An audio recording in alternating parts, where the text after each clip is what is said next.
To start with something I'm sure you're bored of talking about, but I have to ask you for the piece since it is a cover. Why did you do a record of your favorite songs? Why did you do a covers record now? Well, actually, it was the record company's idea. To be honest with you, initially I wasn't that excited about the project because I had just come off the high of the success of Space Invader, which was all originals except for the cover of the Joker, and it was almost like, okay, I'm going to go through the motions and get this out of the way and then work, jump into the studio for my next real solo studio album, with original material. But I got to tell you, man, once I started the process, and started remembering the groups that influenced me and started, narrowing down which songs I thought were going to be best for the record and started the recording process, I really started getting more excited about it. And then once I got Slash on Emerald, he was the first guest star I recorded, and Paul agreed to do it. I was trying to get a hold of Gene, and for some reason Gene didn't get back to me, But when Paul agreed to do it, I already had Slash in the can, and I knew I could count on Lita Ford because I already spoke to her about it last year, and John Five.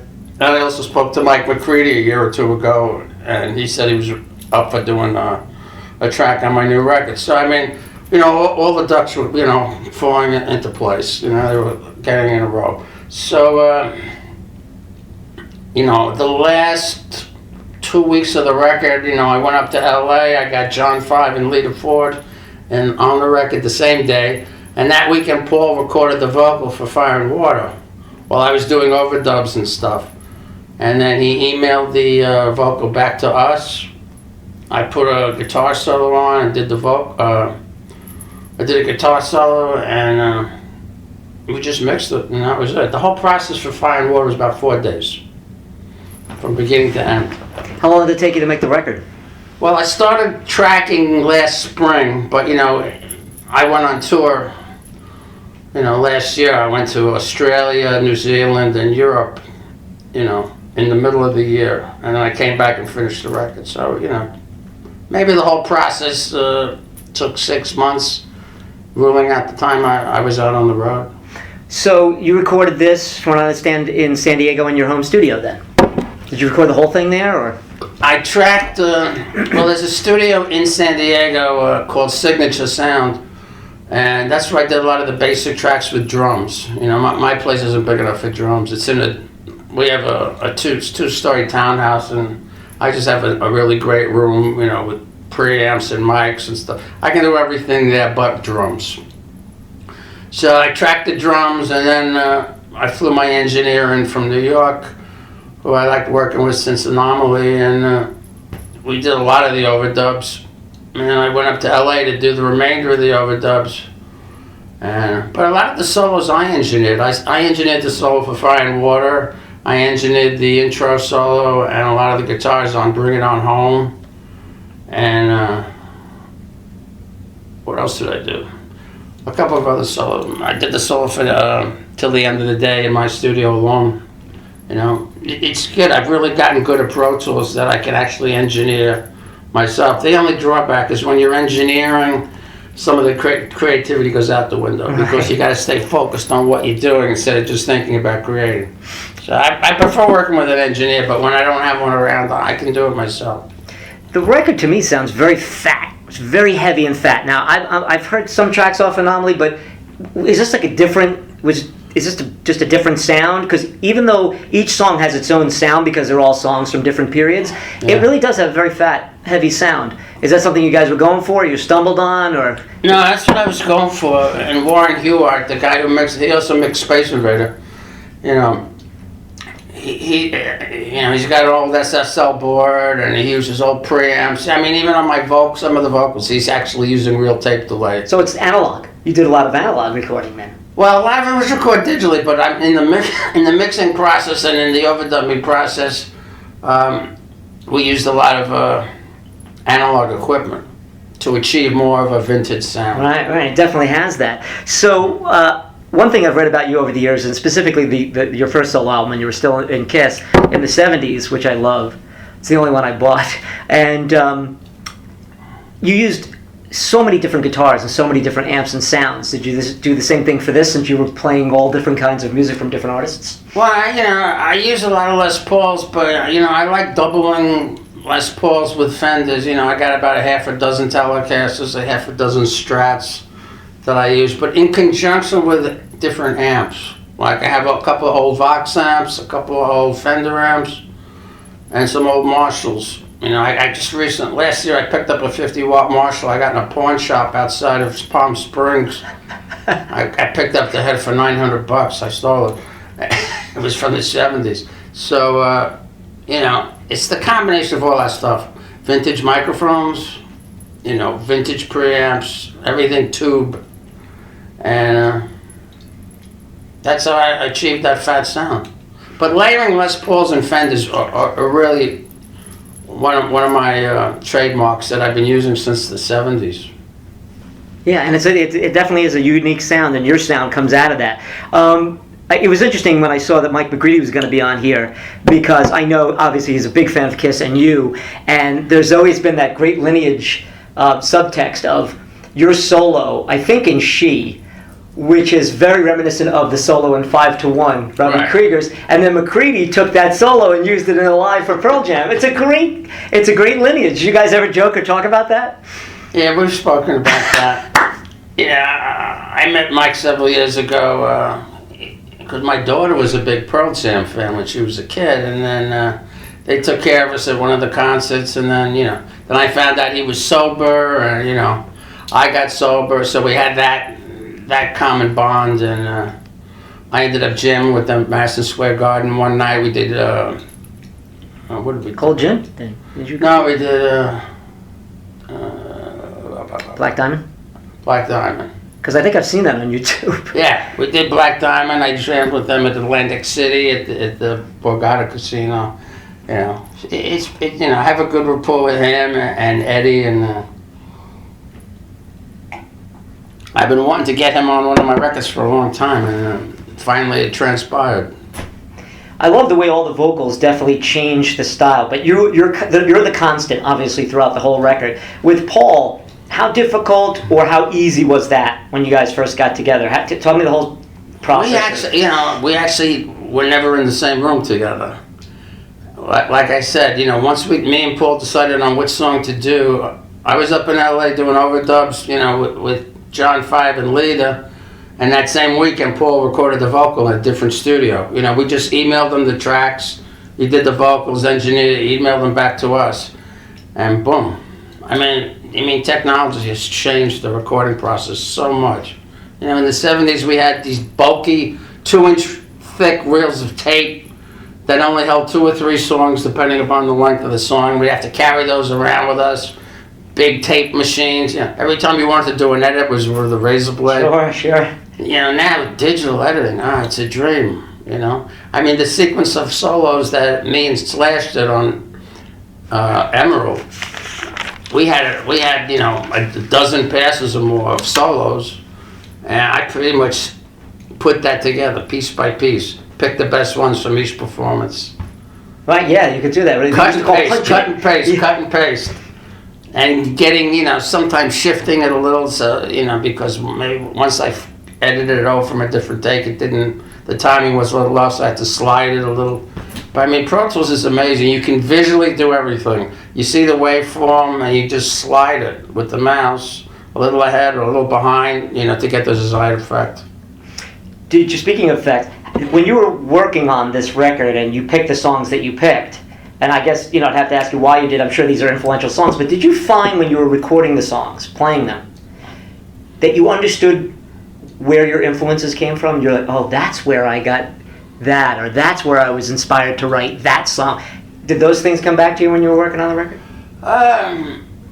I didn't connect the dots in that way. It's just that, I thought back about all the groups that influenced me. I really wanted to do a Who song on the record. I just couldn't get that together. Which one would you have done? I couldn't decide. That was the problem. And, actually towards the very end, prior to deciding on Fire and Water, Paul was kicking around the idea with me to do My Generation. I just wanted to do a song that was a little more obscure, You know, like in the same way with the Hendrix song, I did Spanish Castle Magic instead of like Purple Haze or Manic Depression, you know, something off the first album, which everybody's more familiar with. So, you know, I kind of went down that road when it came to the choice of certain songs. But I'm really happy with the end result. It always amazes me because some of these songs actually came, it was just so easy to do. It was effortless to me, and I'm just amazed after the mixing process, you know, how strong they sounded. Because, you know, I don't really pay that much attention to detail when I'm recording. I just go for feel. Right. But, you know, I work with some of the best musicians in the world, so that must be the secret. Well, also, it seems like you gave some real love to the songs, some real respect to the origins of it. I'll take White Room for an example. You got that wah-wah sound, that great Clapton wah-wah sound throughout the song and then into the solo.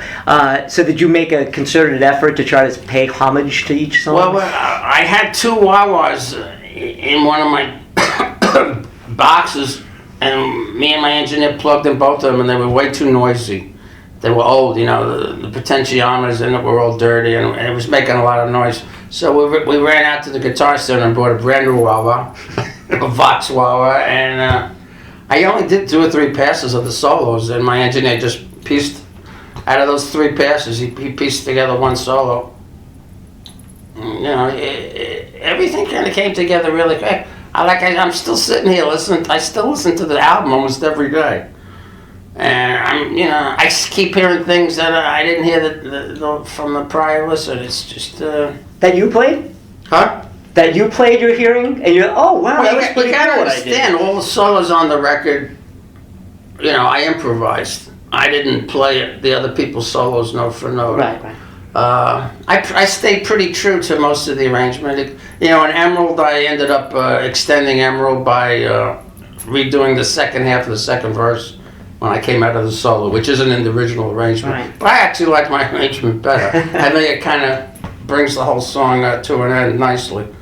But I had a lot of fun with the record, you know, and you know, sometimes when you have too many chefs in the kitchen, you know, it spoils the stew. I work very streamlined. In most cases, I'm recording with just me and one other person, and an engineer. You know, more than 3 people in the studio is a lot for me. Right. And I like it that way. I mean, that's how I did my very first 1978 solo album with New York Groove, and that formula has always worked for me. The thing I found researching that book was that, you know, speaking to Bob and a lot of people who worked on it and reading your memoir, it seems like that is not what you're saying, echoes what you're saying right now, which is that was the problem. Everything was so piecemealed for this record. You're used to coming in, playing it, hearing it, and go. In fact, you used to say you used to figure out solos, get to the studio, and everybody's saying, it's not really, and then you'd wing it, and that would be better. So that's kind of, you've never changed over all these years. It's been a long time since I ever sat down prior to doing a solo and tried to figure it out before I hit the record button. I just empty out my head. You know, it's a lot easier to do 4 or 5 passes and then pick the best parts. You know, like I said, with digital editing, you know, you can pick the front of one pass, the middle of another, right, and the tail end of a third, and, you know, piece them together seamlessly so you really can't hear the edit. But you have to learn that to play it live. Oh yeah, I have to memorize all my solos once I play live because a lot of them are pieced together. But for instance, the solo in I'll tell you what happened with the solo in Fire and Water. I did about 15 passes after I got the lead vocal from Paul, and he did a tremendous vocal. I thought it was amazing. You know, one of his best vocal performances. And I wanted to do a really outstanding solo, so I did about 15 passes of solos, and I started trying to piece them together. It just didn't sound right. So I took a break, and I went downstairs and had a snack, went back up to the studio, and I just did one last take from beginning to end, and that's the solo. And that's a long solo. Right, yeah. That's unedited, that solo. So that was a special solo. And the stuff that me and John Five did at the end of Spanish Castle Magic is pretty amazing. Yeah, it's nice stuff. Also, you know, the solos in, John did an amazing solo with the second half of Parasite. You know, I doubled the length of the solo. I played the original solo like it is on the first record. And John came up with a great solo for the second half. Why did you choose? It was a lot of fun. Why did you choose Parasite and Cold Gin? The record company thought I should do a couple of Kiss songs, and I figured why not, redo songs that I've written but didn't sing. That's what I thought. Gene sang those. So I've been singing them in concert for years. I figure it's about time I get them on a record. It's so fascinating to hear, because now that I've heard you do solo and over the years and knowing your voice, it's very unique, just like you're playing, that you could see that Gene kind of was singing like you, especially in Cold Gin. He's got that kind of slide that you have, sort of that, there's a certain style of way you sing. I always found that later on, hearing you sing these songs, it kind of sounds like they were trying. When you originally wrote Cold Gin and played it for the band, did you sing it and then give it to them, or they had to sing, No, I sang it. You did? I gave them the melody, but at the time I didn't consider myself a lead singer and was really insecure about my lead vocals, so I said, Gene, you gotta sing this. And of course Peter sang a couple of songs I've written over the years in the beginning. But when Shock Me happened, it was like the cat was out of the bag. Well, first the solo album, and then you got probably a lot of. What do you think is your favorite song? Could you possibly pick a favorite song that you've written over the years, the one you love to play live? I don't know. My favorite Kiss song is definitely Deuce. It was the first Kiss song I ever heard. It was before Kiss was even Kiss. Right. When I went into audition for the band, they played Deuce for me. And then I ended up playing a solo to it, off the top of my head. And pretty much I think those guys after that one song thought I was the guy. At least that's what I've read in retrospect. So Deuce, and what about something that you've... Something that I've written? I don't know. Even in the Too many songs to choose from. One of my favorite solos is the one in Strange Ways. I remember doing that, I normally do my solos in the control room, with the amp in another room. But Strange Ways was one of the few solos I stood in front of the stack. I stood in front of the Marshall stack with a tight set of headphones. And that's how I got that natural feedback and that. There's an intensity on that. The stack was on 10. I almost couldn't hear the track with headphones on. But it's a pretty radical solo.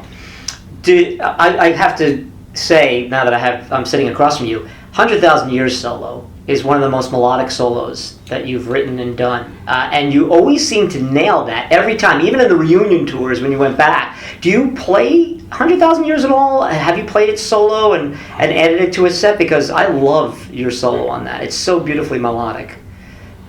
I forget about that song. I haven't played that song in a long time. I find myself singing it. When it comes up on the iPod or something, I could sing the solo. It's like its own melody. It's really beautiful. I always wanted to compliment you on that. So much. It's a Maybe we should song. try doing that live. Maybe Scotty should sing it. Scotty could sing that. My drummer. He sings Love Gun in Detroit Rock City. Who's in the band that you're touring with? Scott Coogan on drums. He plays on 9 tracks on this record, and the other 3 tracks are played.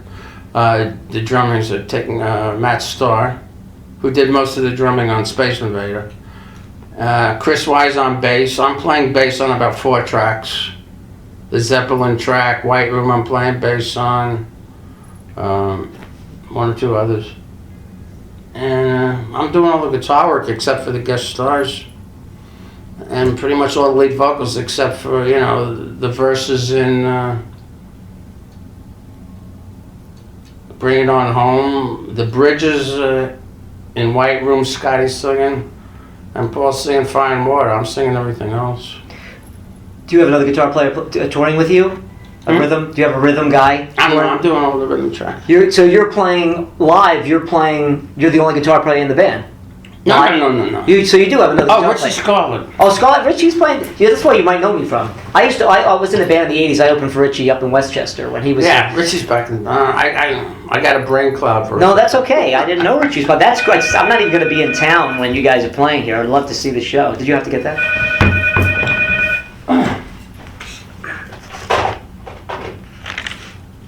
Yeah.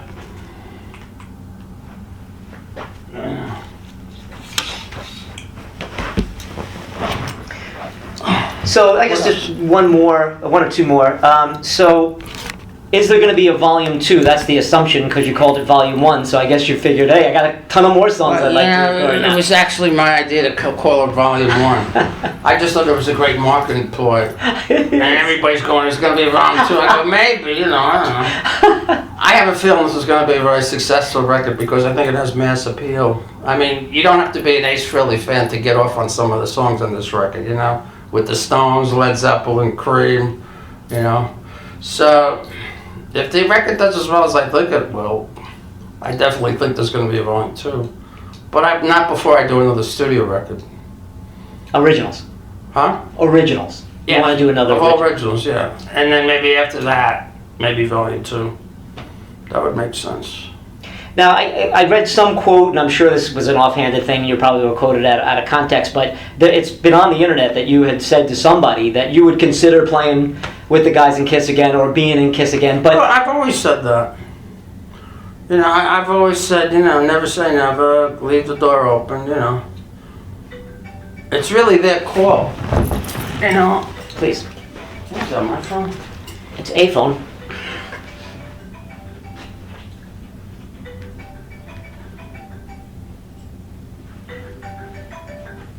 Yo.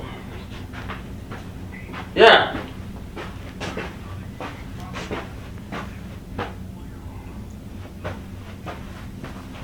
Sure. Okay, have them call me right now. Bye-bye. They're not letting Bill up. With these bombings, increased security everywhere. Right? Oh, yeah. So they're going to call from the front desk. But you were saying? No, I was going to say, you were talking about... Go ahead, please. Hello?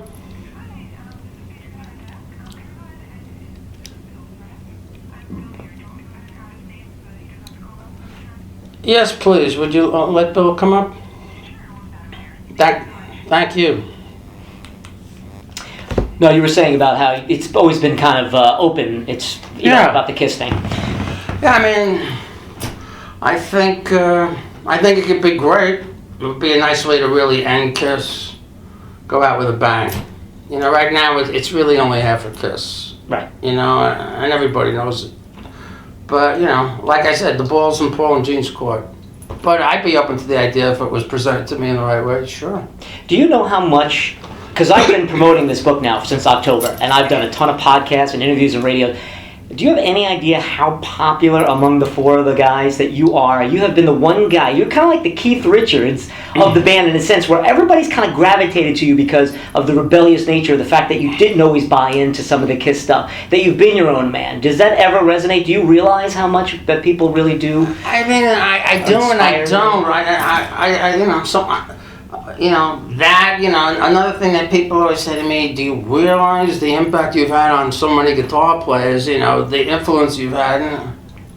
It's not something I think about. I'm really flattered when people say that to me. But, I mean, yeah, I'm kind of like the cool guy, let's be honest. That's what everybody said. But it was like there was a lot of bullshit around Kiss. There was a lot of this huge promotion, and even in your book, you're like, and I quoted you in here, it was never about the music after a while. And I think that resonates with a lot of fans who always defend Kiss. That's why I wrote the book, to defend Kiss intellectually, is saying it was more than just image and show. And you always kind of stood by that, even when you were in the band. So I think that resonates with people. That's my theory. And it was never about the money for me either. I always wanted to be respected by my peers, and I didn't want to give up, my integrity as a musician in lieu of, a show or merchandise or anything. To me, it was always the music first, the show second. And invariably, with Kiss, a lot of times the reviews would talk more about the show than the music. It was frustrating at times, but I think at this junction I'm respected by my peers. I don't know if Paul and Gene really are all the time. Right. No, that's what it is. And they've kept it going, and there's that, and I guess the last thing I would ask you is, I just did a thing with Eddie Trunk, and I know you're close with Eddie, and he was there with Megaforce Records when you first signed there. And, we both agreed, I did a half hour with him on his radio show about this, two guys wearing the makeup. And I know that they legally can do it and all that other stuff, or whatever it is that's gone on, but I mean, to fans, that's not Ace Frehley there. So I wonder how that even though you've moved on and you're doing this now, I mean, does that when you see that? Prior to the Rock and Roll Hall of Fame induction, a lot of people thought it was me. Believe it or not. No, I don't believe that. I mean, people that aren't hardcore fans and people that really don't pay attention to the inner workings of Kiss, a lot of them weren't even aware of it. I mean, they've always downplayed Tommy, and but I think with all the controversy that surrounded the Rock and Roll Hall of Fame, that they decided not to play with me and Peter. A lot of people got hip to the fact, hey, that's not Ace in the makeup. Well, I'm telling you, a lot of people didn't know. I used to get phone calls when Kiss played in certain areas, and somebody would say, hey, can you get me tickets? I want to go see you play. I go, that's not me. What are you talking about? I mean, I'm telling you, the people that weren't hardcore fans, casual fans, some of them didn't know. They thought it might be Ace. So I think that... What was the question? Well, does it bug you? Huh? When someone's Did it running bug around me? in makeup that you created going to go see the New York Dolls. I still get checks. Unlike Peter, I still do get checks. Oh, that's good. They pay me for the use of the makeup, and I get checks for merchandise. But it bothers me. What bothers me more? The fact that the fans are upset about it. And I think it's gotten really silly over the last year or so when Paul and Gene make these ridiculous statements like, well, once we can't perform anymore, even we're going to be replaced. Yeah. They're trying to legitimize the fact that there's two fake guys in the band by making a statement like that. But let's face it, those guys making that statement is like Mick Jagger and Keith were just saying, yeah, once we're gone, the Stones are going to continue with two guys that look like us. Give me a break. So, I mean, they'll try anything to pull the wool over some people's eyes, but, Well, like you said, the true fans know. There's only one real Space Ace. That's right. What are you going to do? What are you going to do? That's classic Bronx. Go figure. Go figure. That's right.